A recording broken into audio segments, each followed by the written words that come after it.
Hi everyone, I'm David Farzam. Welcome to another episode of New Cancer Mentality. This will be a place where cancer researchers and innovative thinkers can come and share their thoughts about what we need to do to progress cancer in the future. As well as a place where cancer patients can come and share their thoughts about their treatment and what they went through throughout the process. Today we are lucky enough to have Ronten, is that right? Ronten. Caroline Ronten with us. Caroline was diagnosed with thyroid cancer in college and was recently re-diagnosed with breast cancer a few years ago. She has an extremely inspiring story for us, and we're extremely glad that she's on here today. Thanks again to you, Caroline. Thank you. And so just to get started off, when you first received your diagnosis, what ran through your head when you received the bad news in college? Um, you have to understand it was a different world. I was first diagnosed 30 years ago. So there wasn't an internet, there wasn't online anything, there wasn't email, there wasn't anything like that. Cancer was the big C. Um, there were no resources for patients. You were sort of supposed to do what you were told with cancer, and that was it. Um, I was first diagnosed after my freshman year in college, and what happened was I had had like a strep a couple times during the year, and I went to the school nurse, and she finally, after went through strep and penicillin and all that, she insisted that I go see my home doctor over the summer. And I think she knew something at that point. I had no idea. So I went to the home doctor. She even called my parents to make sure I went. I went to my home doctor, who said, yeah, you get a lump in your throat. And at that point, there were no options. Like ultrasound wasn't a possibility. I don't even think they x-rayed it. I think they just said, we have to go take it out. And they thought it was a goiter, to be perfectly honest. I was 19 years old. What would you do if you had cancer at 19 years old and you're in college? It's like, oh, I want to go drink beer with my friends. And so I go and have surgery, and I wake up and the doctor's telling me it wasn't a goiter, it looks like cancer. And he told me in post-op, but no one else was there. Um, and I had a few more appointments for follow-up and things like that. And then they said, oh, you'll be fine, just going back to school. I said, oh, okay, thanks. And I went back to school, and there was a definite change in my friends, the ones that when I said, oh, I had cancer. And a lot of them weren't my friends for a while. And I thought I was always known as the kid who had cancer. It was a very different thing. I was freaked out, but I never did anything about it. It took me a long time to get over it. And then how'd you break the news to your friends and family? Um, the doctor told my parents, because back then, even though I was 19, he just told my parents, and my parents told their friends and my relatives, and nobody ever really talked about it. They're like, oh, you better have surgery.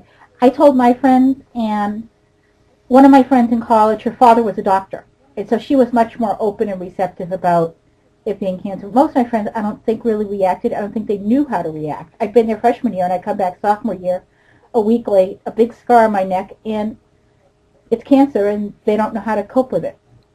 So did I get a lot of support? No, I didn't. So it took me a long time, I mean years, to realize how it upset me for so many years. How many things it made me not want to do. It made me just feel, oh, you're the kid with cancer, and how do you meet somebody you want, you want for your boyfriend? Oh, I had cancer, by the way. When do you put that into the conversation? And some friends, you tell them you have cancer, they never talk to you again. So I didn't have support. I had one book that's about 2-inch thick paperback. It's been republished several editions later, and that's all I had for support. If I went to look up cancer and thyroid cancer, I'd go to the library and there'd be medical textbooks. You can't read a medical textbook. Back then, I think they're much worse than they are now. There was nothing. I mean, Yeah. a few of my friends knew it. And I have friends that I've had for 20 years that never knew I had cancer until my second diagnosis.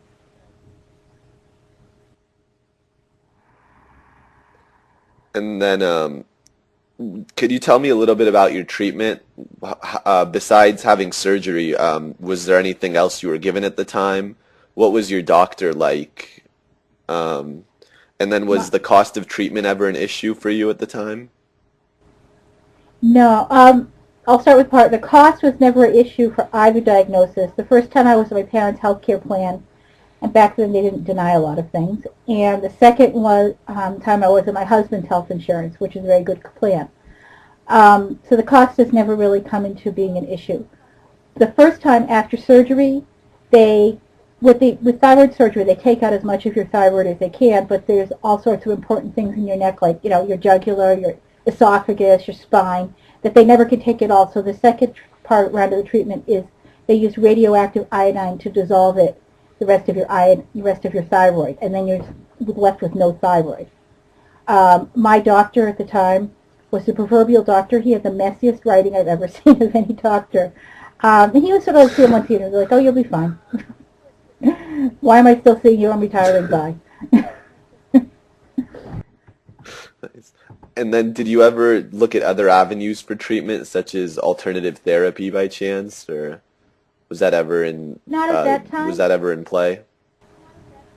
Not at the first diagnosis at all, because it never really occurred to me, and they weren't really available. 30 years ago, were you even alive 30 years ago? No, I wasn't. So you stated the first time. Did you look into alternative therapy the second time? Right now I'm doing acupuncture. I've had some Reiki during chemo. I've looked at a lot of different options because the complementary therapies like that are much more widely accepted. Alternative therapies like natural drugs or something, those aren't really for me. I want something. If I want to put it in my body, I want it FDA approved. Were you ever depressed throughout the cancer process? Did your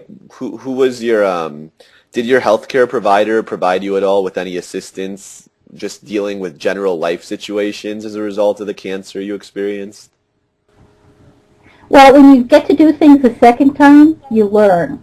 The first time, I didn't have any support. I realized afterwards I was dealing with stress and depression over it for a long time, and I never really coped with any of it. And then the second diagnosis, I said, forget it. I am not going to let this take years of my life away from me, because I did it so wrong the first time. I had to do it right the second time. And what I did is I started my blog the day I was diagnosed. I joined a support group before my second surgery. At the end of chemo and radiation is when all your formal treatment ends. A lot of cancer patients really go off the deep end then, because all of the support that you get while you're in treatment is gone. If you're in chemo and you get the sniffles, they want to know. If you have a cold and you're out of treatment, nobody cares. There's nobody to care. So at that point, I started seeing a therapist. And I found out over time that 25% of cancer patients deal with depression, as compared to like 5 to 10% of the normal rest of the population, because it's such a life-changing thing. It's very stressful. It's very upsetting. And at the end of treatment, you're not the same. Chemotherapy and radiation and surgery do a lot to your body. During chemo, you lose your hair, usually. And that whole thing is just traumatic mentally. And then there's if you have surgery and then you have radiation on that part of your body, well, the radiation toughens up your scar tissue, so you lose mobility. You have skin issues in that area permanently. Chemotherapy can have some long-term effects as well. So they say after cancer there's a new normal. There isn't a new normal. You're just not you anymore. I'm trying to explain it. Your life has changed and you didn't want it to. It's one thing to change your life because you wanted to. You quit smoking, you lost 30 pounds. But cancer you didn't want. Cancer just happened. And you didn't really do anything to get it either.